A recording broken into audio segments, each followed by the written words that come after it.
Hello and welcome to Indian Story. There is nothing more beautiful and exciting than story. Everybody has a story. In fact, the story is a light. Now let's watch what this story has to say.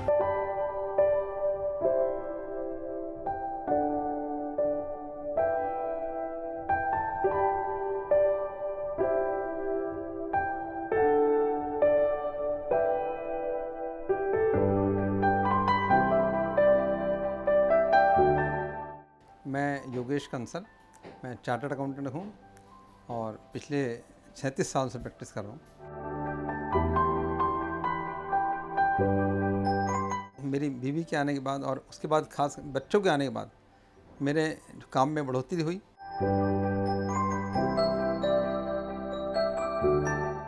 मैं लेकिन संतुष्ट हूँ अपनी संतुष्ट life से और भगवान ने बहुत कुछ दिया है। प्रभु को याद करके सत्कर्म करके उसके पास वापस जा सकें, हम भगवान का सानिध्य प्राप्त कर सकें।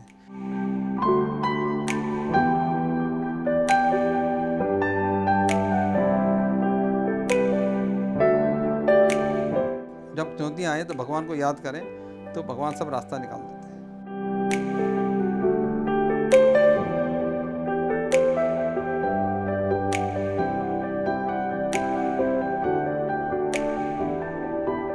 प्राचीन संस्कृति के हिसाब से आप कार्य करें, ज़्यादा बेहतर है उनके लिए भी और देश के लिए, उनके परिवार के लिए।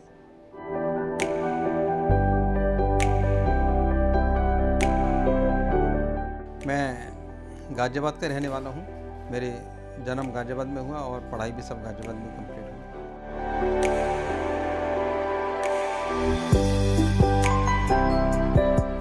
मेरे पिताजी का स्वर्गवास हो गया है। पिताजी हमारे स्वर्गीय श्री ताराचंद कंसल।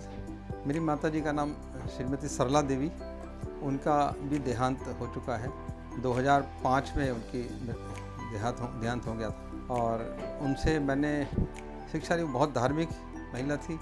मेरे को धर्म का उनसे ही रुचि पैदा हुई धर्म की।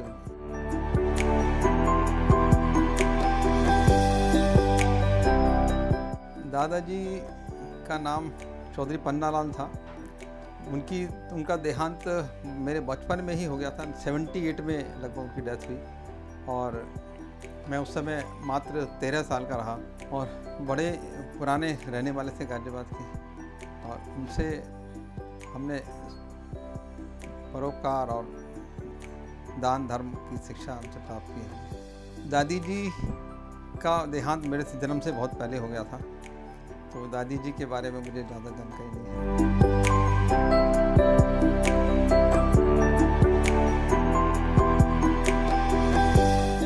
मेरी एक बड़ी बहन है और उनका मैरिज हो गया।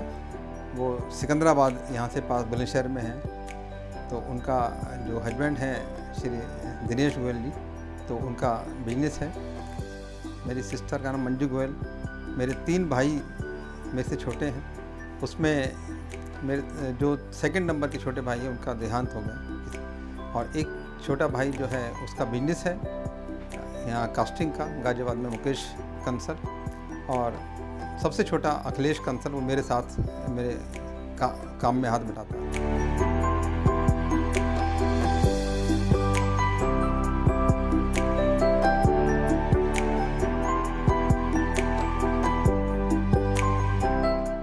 मेरा विवाह हुआ 1988 में। मेरे सीए कंप्लीट किया 87 में। तो उसके बाद एक वर्ष बाद मेरा जनवरी 88 में 23 जनवरी 88 को मेरा विवाह हुआ और मेरी पत्नी हैं श्रीमती सुमन कंसल।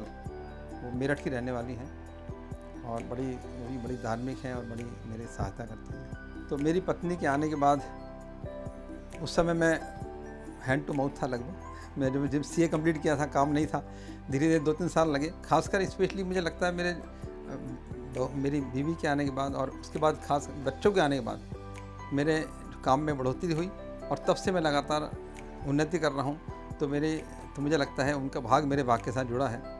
मेरी पत्नी और मेरे बच्चों का भाग मेरे साथ जुड़ा है। उनके आने के बाद मेरा काम बहुत अच्छा हुआ धीरे धीरे।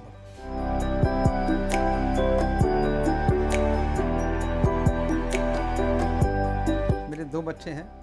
एक बड़ा जो लड़का है अभय कंसल, वो भी चार्टर्ड अकाउंटेंट है। उसने पहले बीटेक किया, उसके बाद सीए किया और अभी पीएचडी भी कर ली है उसने, एमबीए भी किया है, एलएलबी भी किया। तो he has got so many degrees. और मेरे साथ ही मेरे प्रैक्टिस में मेरे साथ बैठता है। और मेरी जो बेटी है वो एकता कंसल, उसका भी विवाह हो गया और उनके हस्बैंड भी सीए हैं, गौरव मित्तल।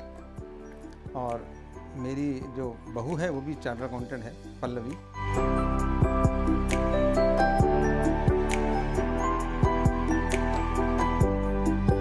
ग्रैंड चिल्ड्रन, हाँ एक मेरा ग्रैंड चिल्ड्रन है। मेरा पोता भी 2.25 वर्ष का है, अमोघ कंसल। उसने अभी प्ले स्कूल में जाना शुरू किया है। और जो एक अभी मेरा दूसरा छोटा पोता अभी जस्ट 3.5 महीने का है और उसका नाम है अव्यय कंसल। तो और साथ में मेरी जो बेटी है एकता, तो उसके भी अभी जस्ट 10 दिन पहले अभी उसका बेटा हुआ है और उसका अभी नाम ले रखा है। तो I am blessed with the childrens. तो दैट्स भगवान की बहुत कृपा है।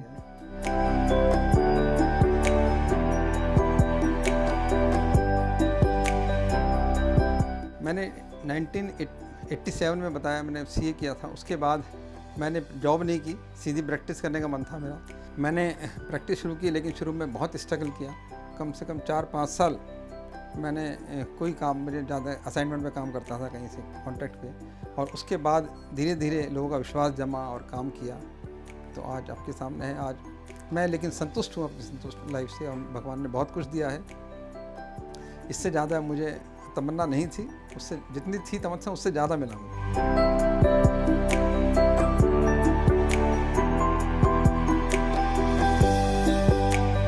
मैं 95 में मैंने लायंस क्लब गाजियाबाद ज्वाइन किया। बहुत बड़ा क्लब है, अभी इसमें 300 मेंबर हैं। और वहाँ पे लायंस आई हॉस्पिटल हमारा परमानेंट प्रोजेक्ट है, मैं उसमें भी जुड़ा हूँ। उसका मैं पिछले 3 वर्ष से चेयरमैन हूँ। वहाँ पे हमने पिछले साल 17,000 ऑपरेशन किए फ्री कैटरेक्ट के।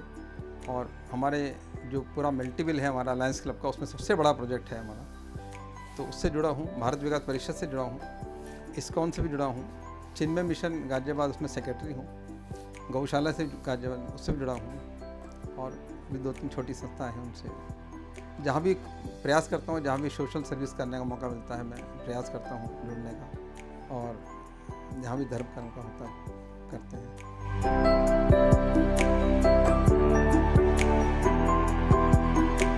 मैं ये मानता हूँ चुनौतियाँ जो आती हैं वो आपको ऊपर उठाने के लिए आती हैं। आप उन चुनौतियों के माध्यम से आप अपने आप को ऊपर उठाने का प्रयास करें, अब उनके घबराएं नहीं। और उन्हीं के से रास्ता निकलता है आगे। आप जब चुनौतियाँ आए तो भगवान को याद करें, तो भगवान सब रास्ता निकाल देते हैं।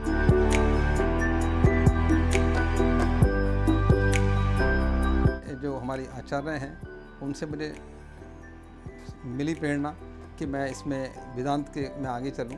तो उसमें मैं प्रयास कर रहा हूँ, लेकिन समय इतना कुछ कम मिलता है। तो आगे और समय बढ़ाएंगे तो करेंगे।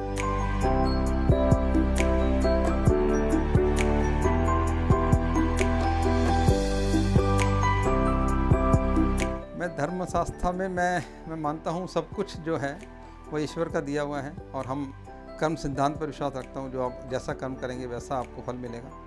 मैं इस्कॉन से भी जुड़ा हूँ, चिन्मय मिशन से जुड़ा हूँ, और गायत्री से भी जुड़ा हूँ, शांति कुंज से भी। तो मैं वेदांत की शिक्षा लेता हूँ, गीता के अध्ययन कर रहा हूँ पिछले 12 वर्ष। गीता के तो मुझे 6 अध्याय याद हैं पूरे, तो मैं 15वां अध्याय आपको सुना सकता हूँ। श्री पुरुषोत्तम योग नाम है इस अध्याय का। ऊर्ध्वमूल श्री भगवान उवाच ऊर्ध्वमूलमधः शाखम् अश्वत्थं प्राहुरव्ययम् छन्दांसि यस्य पर्णानि यस्तं वेद स वेदवित् अधश्चोर्ध्वं प्रसृतास्तस्य शाखा गुणप्रबद्धा विषयप्रवाला अधश्च मूलाननुसन्ततानि कर्मानुबन्धीनि मनुष्यलोके। इस अध्याय में 20 श्लोक हैं, तो मैं आपको 2 सुनाएंगे। एक्चुअली षष्ठी के बारे में बताया गया है। ऊर्ध्व मूलम अधः शाखम, जो षष्ठी है वो ऐसी है कि उसका जड़ जो उल्टा है, वो ऊर्ध्व मूलम अधः शाखम। जो हमारे जो षष्ठी है, सारे जो प्राणी हैं वो सब उसकी शाखाएं हैं। तो इस टाइप से उसमें ये परमात्मा ने जो हमें ज़िंदगी दी है, जो मैं गीता अध्ययन कर रहा हूँ या वेदांत पढ़ रहा हूँ, उसके हिसाब से मुझे जो मालूम पड़ता है कि परमात्मा ने ज़िंदगी दी है अपने पास वापस बुलाने के लिए। हम अपने कर्मों के अनुसार अपना कर्म कर रहे हैं और भगवान ने हमें एक मौका दिया है मनुष्य जीवन दे के कि हम प्रभु को याद करके सत्कर्म करके उसके पास वापस जा सकें, हम भगवान का सानिध्य प्राप्त कर सकें। नहीं तो हम जन्म मृत्यु के चक्कर में भटकते रहेंगे। और अगर हम अपने सत्कर्म करेंगे और प्रभु को याद करेंगे तो हमें भगवान की सन्निधि प्राप्त हो जाएगी। मैं प्रयास करता हूँ कि जितना ज़्यादा हो सके मैं प्रभु का स्मरण करूँ और किसी की सहायता कर सकता हूँ तो करने का प्रयास करता हूँ।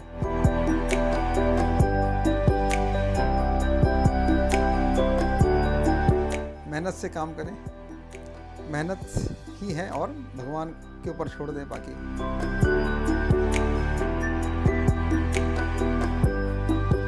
ट्रैवलिंग का मुझे शौक़ है, लेकिन मैं धार्मिक यात्रा ज़्यादा पसंद करता हूँ।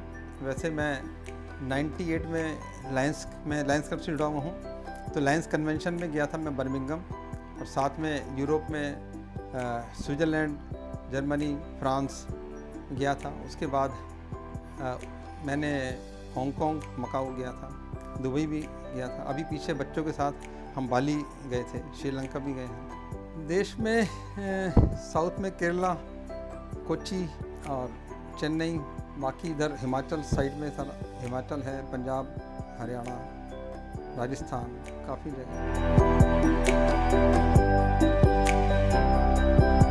पॉलिटिशियन तो हमारे समय फेवरेट हैं, मोदी जी हैं, और इसलिए हैं क्योंकि वो देश की बात करते हैं, वो राष्ट्र प्रेम की बात करते हैं और भ्रष्टाचार को मिटाने की बात करते हैं और सारे देशवासियों के हित की बात करते हैं।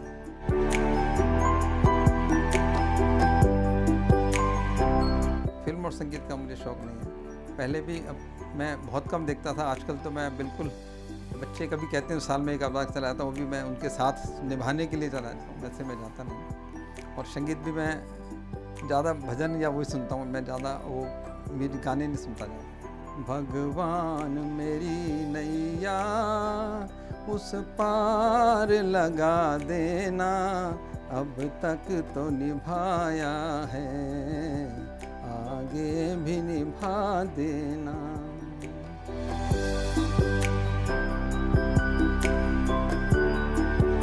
आज की युवा पीढ़ी को मैं मैसेज देना चाहता हूँ कि वो अपना काम ईमानदारी से करें और देश को हित को ध्यान में रख के करें, और अगर वो प्रोफेशन में हैं तो अपने प्रोफेशन को ईमानदारी से करने का प्रयास करें और अपने काम को पूरी तत्परता से करें। और ये जो आजकल फास्ट फूड की संस्कृति चल गई है, ज़्यादा घूमने की और रात को लेट जागने की, तो वो सब छोड़ के अपने जो प्राचीन संस्कृति के हिसाब से आप कार्य करें, ज़्यादा बेहतर है उनके लिए भी और देश के लिए, उनके परिवार के लिए।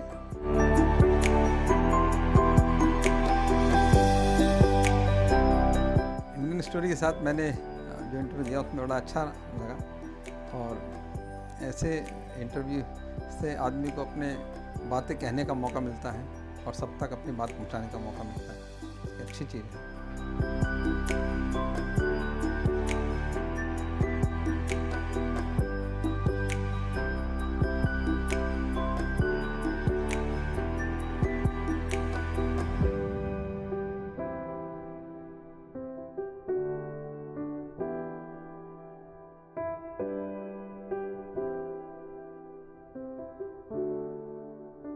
Yes, we are all unique. We come and go, but these stories are legacy forever. Do share your story with Indian Story anytime, anywhere. And don't forget to subscribe our channel